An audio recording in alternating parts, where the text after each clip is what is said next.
should it just be the north? What about all the other areas in England that need help?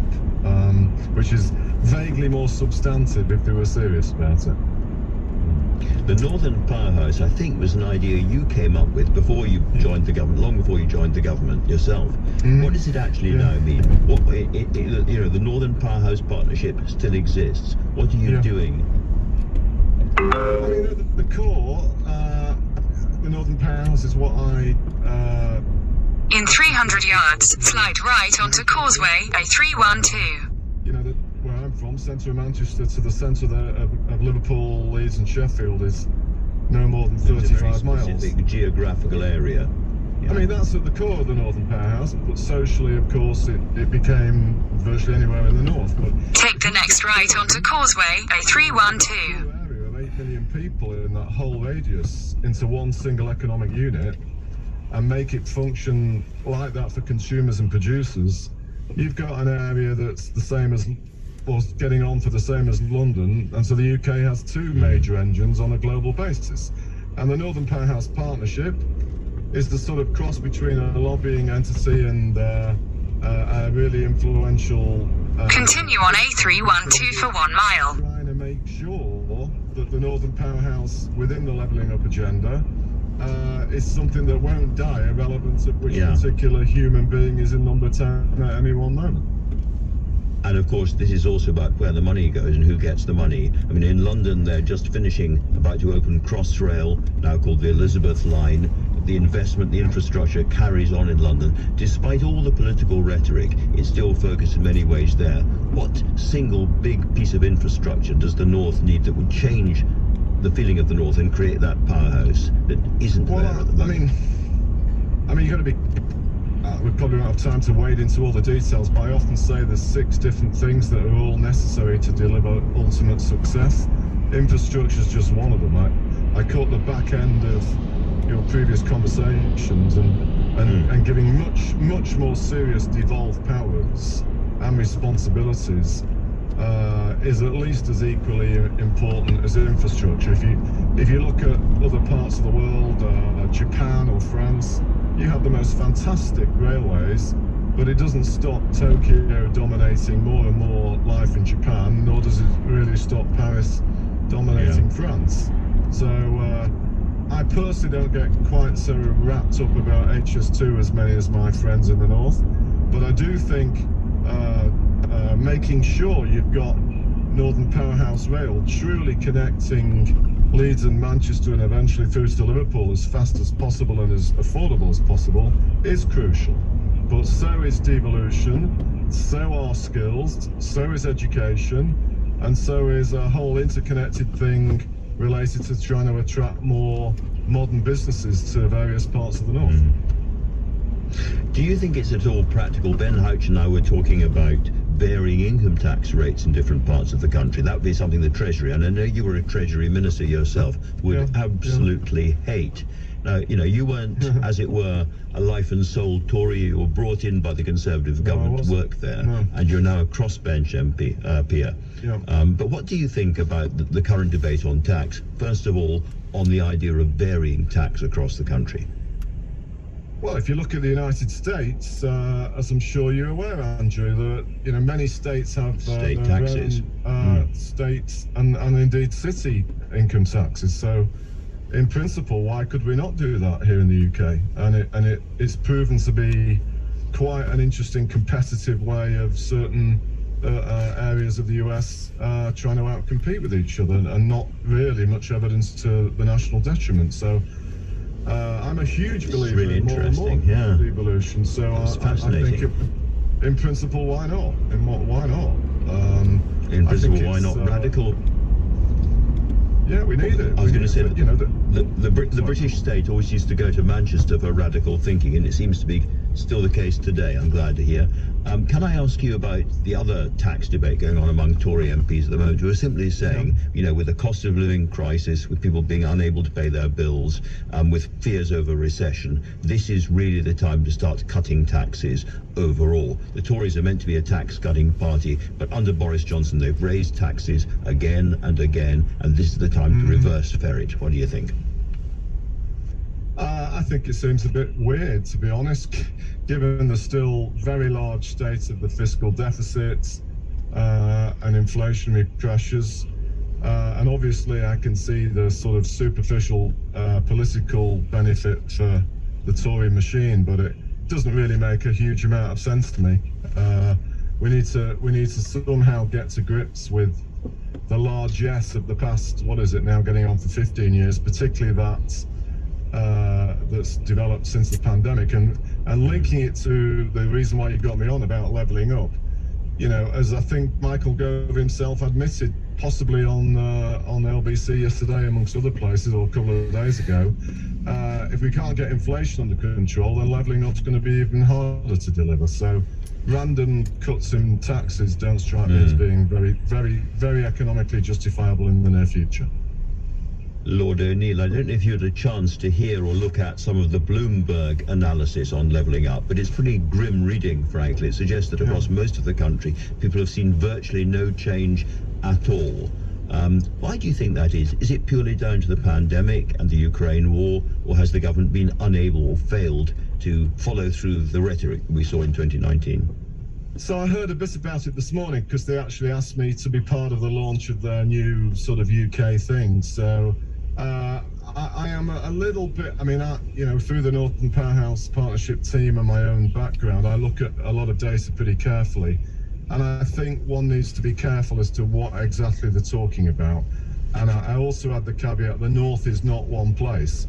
And it's quite clear that some important places, like Manchester itself, not Greater Manchester, but Manchester, and to some degree Leeds and one or two other outer areas surrounding both of those, in terms of their GVA, with gross value added, a sort of measure of GDP, it's actually outperformed London the past 5 years.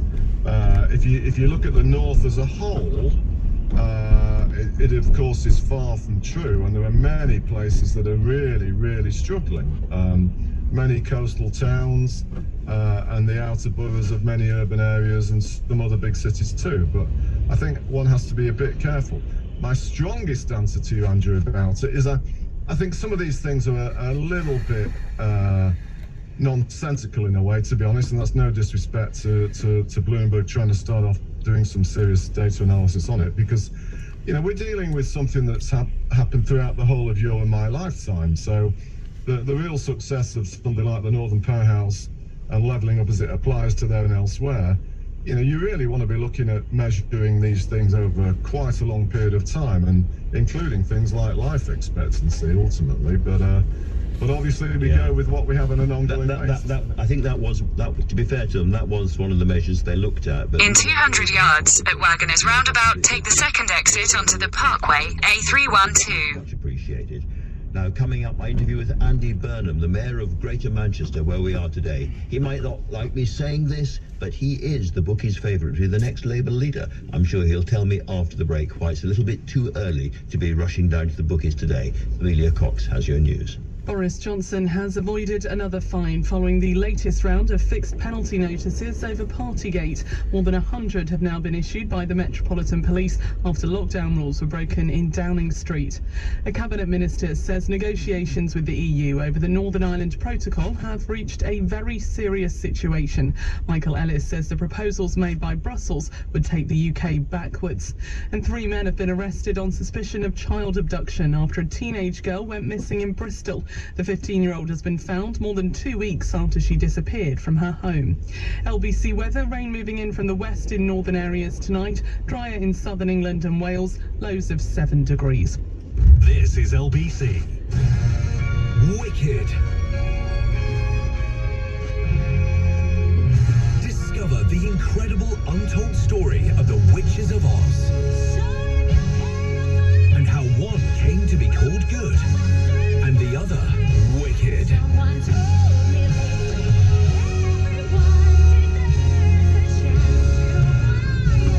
Wicked at London's Apollo Victoria Theatre. Experience it now.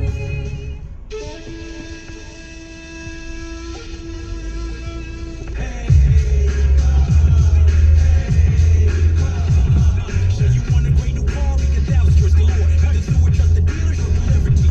Exit the roundabout onto the parkway. Continue on the parkway for 1 mile.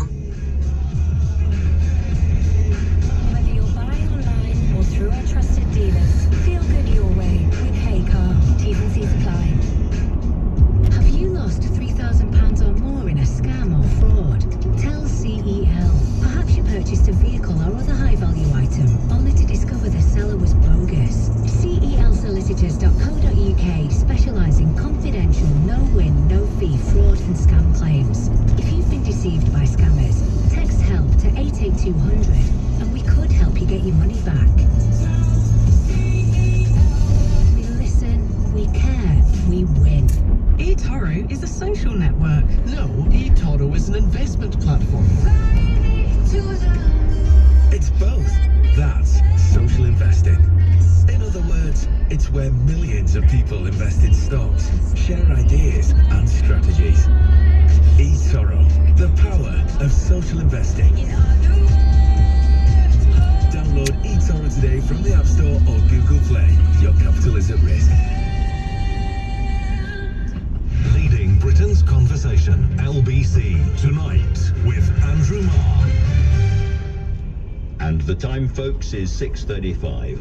Now, when they call him King of the North, they're joking. It's a Game of Thrones reference, but they're not totally joking. Andy Burnham is a very substantial Labour figure. He was candidate to become leader in 2010, but he came fourth. 5 years later, he finished a distant second to Jeremy Corbyn, but he is a man who can reinvent himself. And as Mayor of Greater Manchester, his influence has grown enormously. And he joins me live in Manchester now. Andy Burnham, welcome. Thanks very much, Andrew. I've left the crown at the office. So. Your Highness, or whatever I call you these days. Andy Burnham, what is levelling up? It's about regional inequality and closing it, if it's to mean what I think it should mean. Giving people here in the north of England the same infrastructure, the same services, the same opportunities as people have in more affluent parts of the country. It's actually a massive thing. It's not something that can be done with minor pea shooter style policies, as Lord Kerslake calls them. If you're serious about levelling up, you have to kind of rip up the green book in the Treasury. You have to change completely the way things are done, and we're not seeing that so far. It's very interesting because this is also kind of cross-party thing, because I was talking to Ben Houchen, the Conservative Mayor of Tees Valley earlier on, and he was clearly quite frustrated about the conservatism of the central state, as it were. Yep. Not giving mayors the power to vary business taxes, Yep. or even possibly vary income taxes as well. Yeah. Well, if you remember in the pandemic, Andrew, we had a really tough time, and they put us in tier 2 restrictions in July 2020 without any support, and then tier 3 in October, when they were only proposing to give people 2/3 of their wages when they were going to close bars and restaurants and betting shops.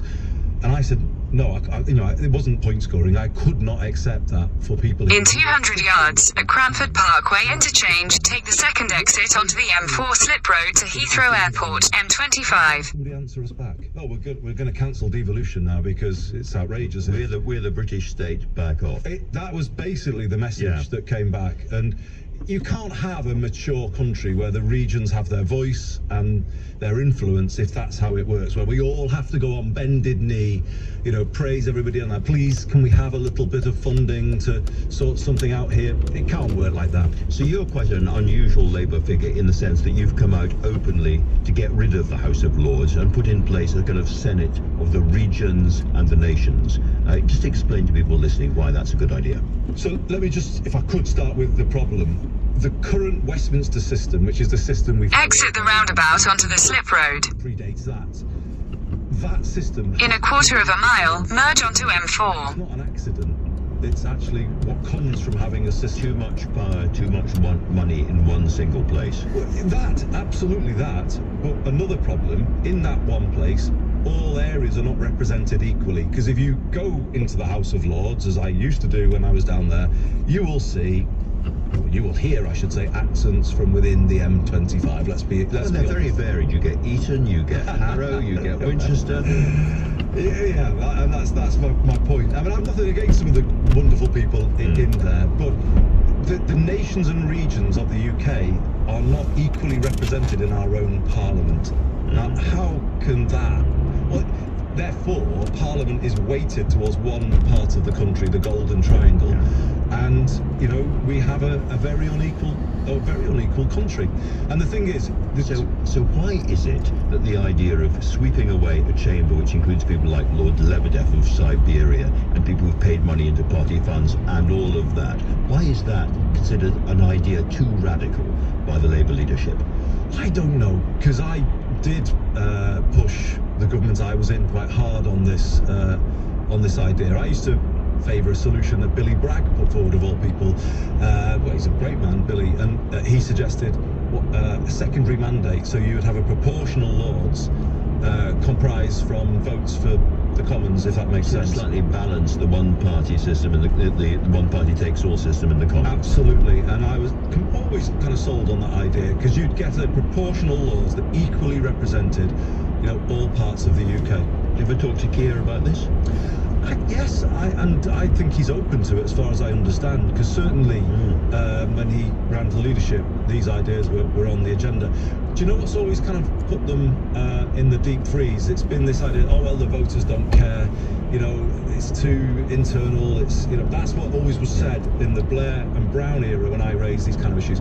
I think something's changed. I think the country now, people now, have a clearer sense that this system, this Westminster thing, just doesn't actually function. It's dysfunctional. And actually more radical change is needed if levelling up is... You have to rewire the whole country, in my view, to support the levelling up idea. This is really interesting. I want to come on to more of it, but before I do, a slightly more bread and butter issue. You won a big judicial victory over buses. Now, I'm very conscious that people are listening to this from all across Britain, not just from the north, not just from London. Just explain why that judgment is going to change the way that buses are run, potentially all over the country.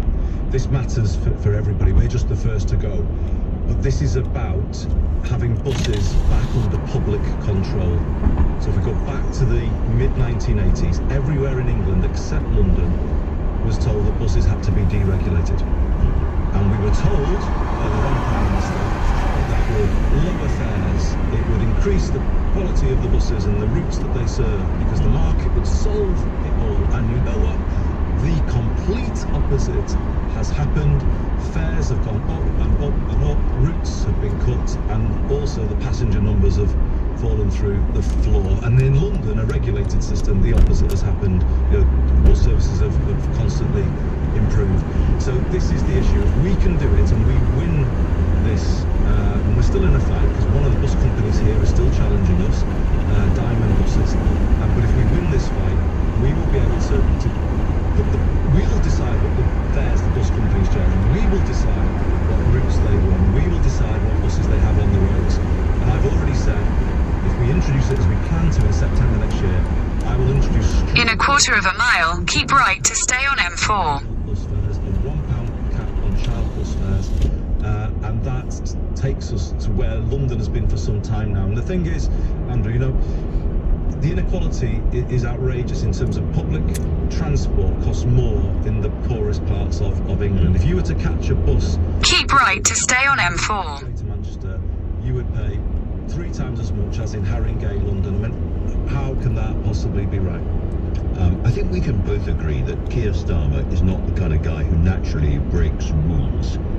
And the trouble he got into over so-called Beergate is only important because he has put his entire future into the hands of the Durham Constabulary. Now, he doesn't know what evidence is going to go into them, nor do you, nor do I, nor does anybody. So there is a possibility that he will no longer be able to be Labour leader relatively soon. In those circumstances, you know, not just the bookies, but an awful lot of people in your party would like to see you run for it, but you can't because you're not an MP. Have you given any thought at all, and be straight with me please, and our listeners and viewers, about returning to the House of Commons? Not soon. Not to return anytime soon. And you correctly identify the issue. I'm not a member of Parliament, therefore the rules of the Labour Party say that I can't stand. So that is that's a fact. But I'm not going to sit here and spin you a line as though I'm never, you know, I would consider it one day, but not now. I support Keir and what he's trying to do. I think he's put himself in a position where he can lead the next government after this one. And I think the country really desperately needs that change. So let's be absolutely clear. You don't want to do anything that would undermine Keir Starmer at this stage. But at some point, would you like to be leader of the Labour Party and change this country? Well, I have stood twice, and so obviously I think people would think I was not being honest with you if I said I never wanted to. Of course, Third time lucky, we would say. Well, who knows? But one day I would. I've got a really important job to do here. I am in the middle of a second term, and I'm serving a full second term. But if at some point in the future, beyond all of this, it was felt that I could do something to support the party, I would. But I only go back to deal with some of the issues that I was talking about before. Absolutely. That fundamental rewiring of Britain is what I'd be going back to do. I wouldn't. In a quarter of a mile, keep right to stay on M4. Me, really, because the thing about it wasn't my natural habitat, to be honest. I was going to ask you, without being rude about it, you weren't the most stellar member of those cabinets. Perhaps I am being rude. I've said it, but you have grown a lot as. Keep right to stay on M4. Give us the Andy Burnham take on how Andy Burnham has changed. I think I'd accept your analysis. I mean, I think there is always the bit of me that has the imposter syndrome, that you kind of... Really? Yeah, always. I think anybody from these parts has that. When you go into... I went to Cambridge, when I went into Parliament, you have What am I doing here? Yeah, someone's going to tap me on the shoulder and throw me out, and I've always kind of had a sense of that. So it took me a while to find my sort of kind of confidence, if you like, as an MP, but then subsequently as a minister. I mean, it was over Hillsborough, actually, where I, in the end, found my voice, because I had been going, let's be honest, up that greasy pole and saying what I thought the party wanted me to say, doing what I thought, loyal, sort of. And in the end, that was the moment where I had to kind of confront myself. But not doing or saying what you really thought, doing what and saying what you thought the party wanted you to say. Well, I was in a government that had supported a huge city close to my heart, not far from here, that was crying injustice all of those years, which I was then was invited to go to on the 20th anniversary of that injustice. And I had to decide then what was I about? I knew they were right, what they were saying. Pick your side. Absolutely, but also kind of decide what you're in politics for. That was the moment where I had to decide. And I think the thing that your listeners sometimes don't realise, because I know they'll shout at the radio and answer the whatever question, I know they do. I'm probably doing it now. They do feel that, and I think what sometimes they don't understand is how politicians and MPs get disillusioned with politics, because when you're in that Westminster world, and this is another thing that's wrong with it, you're told to vote in a certain way. You're mandated to vote in a certain way. You're given lines to take when you go into interviews. In the end, Westminster can make a fraud out of you, because who are you? You're just kind of, That's really important. Yes, absolutely. and then you don't come over to the public. So can I, as it were, wrap this up by saying what I think you said, which is that you're not going to take any kind of by-electoral route back into the House of Commons for a couple of years when your term ends, something like that? It's 24, yeah. 20 till 24. Yeah. But that you would like to see a completely different approach to British government, and you would like to see the Labour Party becoming a bit more radical on that. There's one other aspect of this that I want to ask you about, which is that if you extrapolate the local election... In 2 miles, at junction 6, take the A355 exit to Slough Central. Parliament, and a future Labour Party would have to work with the Liberal Democrats and maybe the SNP and others. And we know that in those circumstances, the Conservatives would be crying, this is a recipe for chaos, it's disaster and all the rest of it. But can you see a reform agenda spreading out of your party into other parties across the UK? I can potentially see that. It would be a bit of a departure, but I think the country is ready for more... For politicians to work across the divide. I do, honestly. I think sometimes what people don't realise in Westminster is the more you do that, the more people listen outside, because they see a different approach, and they like that. I do think this country desperately needs a left of centre government next time. When we have long periods of right of centre, or even now quite a right-wing government, I think the NHS starts to struggle. We see the disinvestment, and we're feeling that now, I think. So the country, in my view, the pendulum needs to come back. We need a left of centre government. We can't afford to miss that opportunity at the next general election. So I would say, why not start opening our minds to grown-up conversations with the Greens, and also but to ask the Liberal Democrats where do they stand now, because they were in a right of centre coalition. I don't know where they are now. The words progressive alliance are beginning to hover above my head. They're not bad words though, are they? No, they're not bad words, but when you talk about things like voting reform and so forth, and then think about across the rest of the agenda, I no longer see very, very much difference between your party and the Liberal Democrats across a lot of the agenda. And I'm beginning to wonder whether these are old and outdated tribal boundaries that need to be crossed. Well, I would say so. I mean, I would like to think that the Liberal Democrats have looked back at the years of austerity and said, well, actually, we In a quarter of a mile, at junction 6, take the A355 exit to Slough Central. There is common ground. Work together. I learned this over Hillsborough with Theresa May. When we did reach across the floor and work with each other, big changes happened. Big changes can happen when parties work in that way. When parties work in a narrow way, Exit at junction 6. often don't stand the test of time. And I think Labour's got to get back in the business of making real change happen in this country, because the country needs. In a quarter of a mile, at the roundabout, take the third exit onto Tuns Lane, A355. That, as you are all politicians, I think, in the country have got at the moment, is that because of the pandemic and now the war, there just isn't enough money around. What do you think about ideas such as sort of national bonds to soak up some of the savings sluicing around the country in order to find the fiscal firepower to start to help the huge numbers of people who are really, literally today, not sure about how they can feed themselves properly and heat themselves properly at the same time? I do think this fundamental kind of reset that I'm talking about does have to extend to finance and how we raise finance. And the ideas you've mentioned, I'm not necessarily looked into those in detail, but I wouldn't instinctively feel that they're not something to look at. I would just go to a point of principle here. I think in this country we overtax labour, overtax people's work, and we undertax wealth.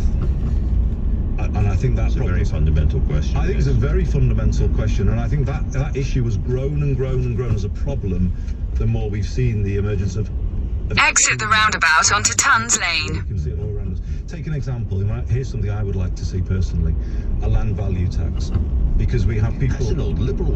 In a quarter of a mile, slight left towards Sippenham Lane. For good reason. I think Vince Cable, used to support it, and I think many of them did for good reason, because it's a very productive form of taxation, because you make sure that land is used for good, productive purposes, and if people are sitting on it and hoarding it, they get taxed, and that money can come back and be redistributed. So I think those ideas have got to be in the mix. Andy, I can't remember a political conversation I've enjoyed more than this one. So just to deflate me at the end of it, you're going to stay on as mayor of... Slight left towards Sippenham Lane. And nothing is going to drag you into national politics before that.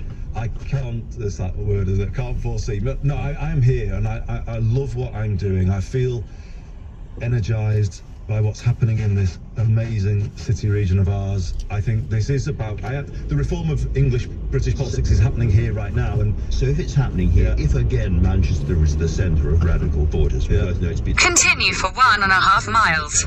Yeah, and might you stand again as mayor here and just hunker down in Manchester? Very possibly. A third term absolutely is something that I would love to do. There are things. We're rolling back the 1980s here. We are putting the buses back under public control to give people a London-style transport system. We are with Manchester City Council building zero carbon council homes.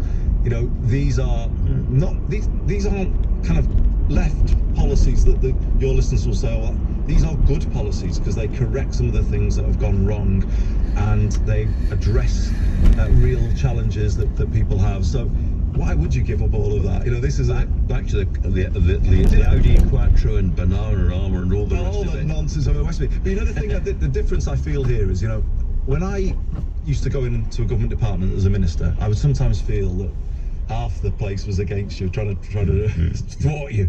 I walked into the Greater Manchester Combined Authority, and the whole place was kind of there. And this is the difference, Andrew, between a system that is party first, which is Westminster, and a system that is place first, which is devolved administration in England, because place first is a better place to start, isn't it? Because whatever your politics, everyone believes in this place, Greater Manchester. So therefore, it's an invitation to work together, as opposed to party first being the sort of guiding principle, because that's a recipe for division and squabbling and point scoring, and no one wants that.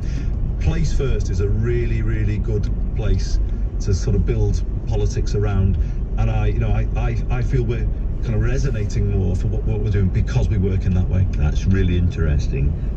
But nonetheless, you do have an ambition one day to lead the Labour Party and the country and take us in a different direction. Are there other people, is there a sort of group, are other people thinking the same thing, or are you a lone voice, do you think? I think people are thinking the same things, and I think there is the opportunity here for a radical Labour manifesto, perhaps that other parties sort of will sign up to ideas in it, even be honest about that before the election. I think Lisa Nandy is somebody who is a deep thinker, a radical thinker, and I think Lisa is somebody that has got. She's been a bit more open to the idea of becoming a Labour leader in due course, though she's also entirely loyal to Keir Starmer. She's been a little bit more, I could do this. Oh yeah, and she could. There's absolutely no question. And I want to see Labour have a woman leader. So it's actually not all about each of us sort of fighting. You've got to think I think politics is and the party, to be honest, has been out of power for so long now that it is actually a serious question of how, and it's got to get away from sort of the internal factional, all of that. Say, well, how do we, under whoever, Keir, hopefully at the next general election or in future, whoever, we've got to, I think, we owe it to the people of this country to give them something they can vote for, a real alternative to kind of the collapse of government as we've seen in recent times. Andy Burnham, it's been a privilege and a blast. Thanks very much for talking to us. Listening to that was LBC's Westminster editor, Ben Kentish. Ben, that was quite a manifesto.